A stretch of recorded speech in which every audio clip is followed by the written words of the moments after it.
बहुत समय पहले की बात है। मजनू नाम का एक गरीब चाय वाले की मुंबई में एक जगह चाय की छोटी सी दुकान थी और मजनू वहीं पास में ही झुग्गी में रहता था। वैसे मजनू एक बहुत ही अच्छा और ईमानदार आदमी था, लेकिन मजनू बहुत ही गरीब था। उसे कई साल हो गए थे चाय की दुकान लगाए हुए। वो अपने काम से कमाकर पूरी तरह अपने घर का खर्चा भी नहीं चला पाता था। इसी बात से चिढ़कर उसने भगवान की पूजा करना भी छोड़ दिया था, जबकि उसकी चाय की दुकान ठीक एक मंदिर के सामने ही थी।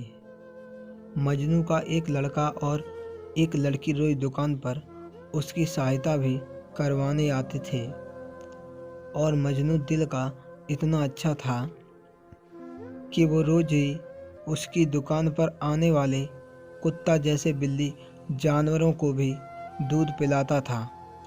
यही नहीं, बल्कि वो रोज ही मंदिर के बाहर बैठने वाली एक बूढ़ी गरीब औरत को भी रोज ही फ्री में चाय और ब्रेड देता था।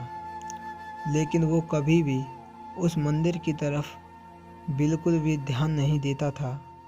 तभी एक दिन उस बूढ़ी गरीब औरत ने मजनू से पूछ लिया और कहा कि मजनू बेटा, तुम रोज मुझे इस मंदिर के बाहर सुबह शाम चाय और ब्रेड देते आते हो, लेकिन तुमने आज तक इस मंदिर की तरफ बिल्कुल भी ध्यान नहीं दिया और ना ही तुम इस मंदिर के आगे कभी भी उस ईश्वर को नमस्कार नहीं करते हो। ऐसा क्यों मजनू? क्या तुम उस ईश्वर को नहीं मानते या तुम अपने ही किसी बात से नाराज हो? बोलो मजनू। तो मजनू ने अपनी नम आंखों से उस बूढ़ी गरीब से ये कहा कि माँ जी, इस दुनिया में कोई भगवान नहीं होता, सब बकवास है। मैं भी पहले भगवान को बहुत ही ज़्यादा दिल से मानता था और रोज़ सुबह उनकी पूरी मन से पूजा भी किया करता था, लेकिन पता नहीं मेरी पूजा में ऐसी क्या कमी रह गई कि मेरे काम में कोई भी तरक्की नहीं हो पाई। और कई लोगों के पास तो मेरी चाय के उधार पैसे भी पड़े हैं और वो हैं कि मेरे पैसे देने का बिल्कुल भी नाम नहीं ले रहे। अब मैं करूं तो क्या? ये भगवान भी मेरी कोई सहायता नहीं करता। इतना कहकर जैसे ही मजनू वहाँ से जाने लगा, वैसे ही उस बूढ़ी गरीब औरत ने मजनू को रोकते हुए कहा कि मजनू बेटा, तुम चिंता मत करो। उस ईश्वर के घर देर है जरूर है, मगर अंधेर नहीं। तुमने भगवान पर विश्वास और उसकी पूजा करना जरूर छोड़ दिया है, मगर तुमने हमेशा गरीब लोगों की और कई जानवरों की खूब सेवा की है और इसलिए एक दिन उस ईश्वर की नज़र तुम पर ज़रूर पड़ेगी और उस दिन सब कुछ ठीक हो जाएगा। तभी उस गरीब औरत की बात सुनकर भगवान से नाराज़ होता हुआ मजनू उससे कहता है कि माँ जी, पहली बात तो इस दुनिया में भगवान है ही नहीं, और अगर भगवान है तो मैं उसे तब मानूंगा कि जब वो मेरी चाय की दुकान बंद होने से बचा लेगा, क्योंकि अगले महीने ही मैं दुकान बंद करके हमेशा हमेशा के लिए मैं अपने गांव जा रहा हूँ, क्योंकि माँ जी, अब मेरे पास काम करने के लिए पैसे बचे ही नहीं हैं। इतना कहकर मजनू आंखों में आंसू लिए अपनी दुकान की तरफ चला जाता है।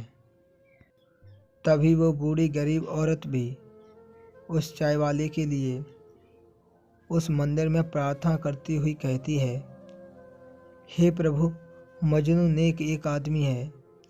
वो चाहे आपको नहीं मानता, मगर वो हमेशा ही आपके ही चलाए हुए रास्ते पर ही चलता है। इसलिए प्रभु उसकी दुकान बंद होने से बचा लीजिए, वरना मजनू का आपके ऊपर से विश्वास के साथ साथ अपनी मेहनत और खुद की ईमानदारी पर से भी विश्वास पूरी तरह उठ जाएगा।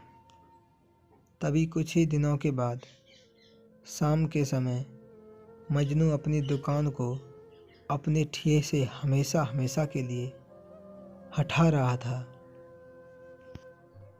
और वो दुकान मजनू के पिताजी की थी। अब उसे मजबूरी में भी वहाँ से जाना ही था, और दुकान हटाते वक्त मजनू की आंखों में आंसू आने लगे। तो जैसे ही मजनू चाय की दुकान हटाने के लिए दुकान के बगल में लगे बहुत ही पुराने डंडों को निकालने के लिए वहाँ एक गहरा गड्ढा खोदने लगा, तो वैसे ही मजनू ने वहाँ एक कठोर सी चीज़ देखी, और जब उसने वो गड्ढा पूरी तरह से खोदा तो उसने वहाँ एक पीतल की पेटी देखी। और जब मजनू ने उस पेटी को खोला तो वो उसे देखकर बिल्कुल ही हैरान हो गया। उस पेटी में बहुत सारे सोने के सिक्के और जेवर थे। अब मजनू को भी अपनी आंखों पर विश्वास नहीं हुआ, तो उसने जल्दी से वो पेटी एक कपड़े में लपेटी और घर पर अपनी पत्नी के पास चला गया। तो उसकी पत्नी भी उस पेटी में इतना सोना देखकर हैरान हो गई। अब मजनू को भी विश्वास हो गया था कि वो सच में सोना ही है, और तभी मजनू को उस बूढ़ी गरीब की कही सारी बात याद आने लगी।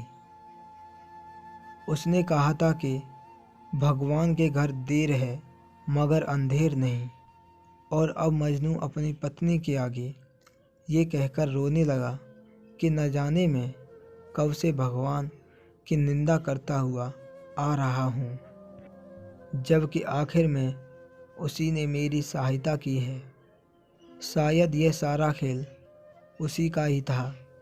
ना मैं भगवान से नाराज़ होता, और ना ही मैं गांव जाने के लिए वो चाय की दुकान को हटाता, तो शायद मुझे ये सोना कभी नहीं मिलता।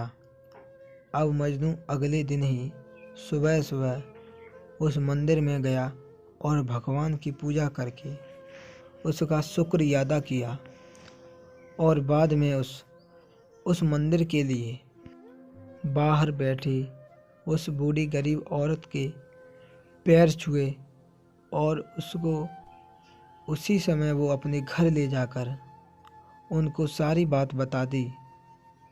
और उसने मजनू से कहा कि माँ जी, आज से आप यहीं ही मेरे घर पर ही रहेंगी। अब आपको मंदिर के बाहर बैठने की कोई ज़रूरत नहीं है। अब से आप मुझे अपना ही बेटा समझिए। ये कहकर उस बूढ़ी औरत ने आंखों में भी खुशी के आंसू आ गए।